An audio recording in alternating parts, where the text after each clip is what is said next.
ప్రపంచవ్యాప్తంగా గుర్తింపు పొందిన భూదాన్ పోచంపల్లిలో Indian institute of handlooms technology సెంటర్ని ఏర్పాటు చేస్తామని మంత్రి తుమ్మల నాగేశ్వరరావు తెలిపారు. రాష్ట్ర ప్రభుత్వానికి చేనేత, వ్యవసాయ శాఖలు రెండు కళ్లు వంటివేని అన్నారు.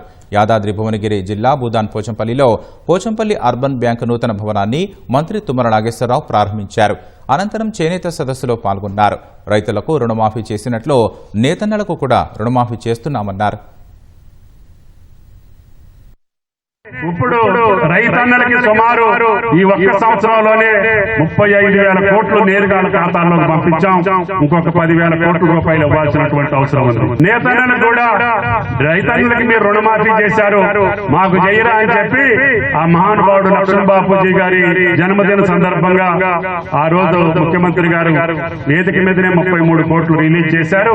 కష్టాల్లో ఉన్న ప్రభుత్వం, గత ప్రభుత్వం చేసినటువంటి అనాలోచిత నిర్ణయాలకి అప్పులు పాలైన నెలకి 6,500 కోట్లు వడ్డీ అసలు కడుతున్న రేవంత్ రెడ్డి గారి గుండె ధైర్యంతో ఈ యొక్క కాంగ్రెస్ ప్రభుత్వం తెచ్చినటువంటి ప్రజలకి మనం మేలు చేయాలి, మనం అనుకున్నటువంటి అన్ని కూడా ఏ రకమైన పూర్తి చేయాలనే తలపుతోటి ముందుకెళ్తున్నాం.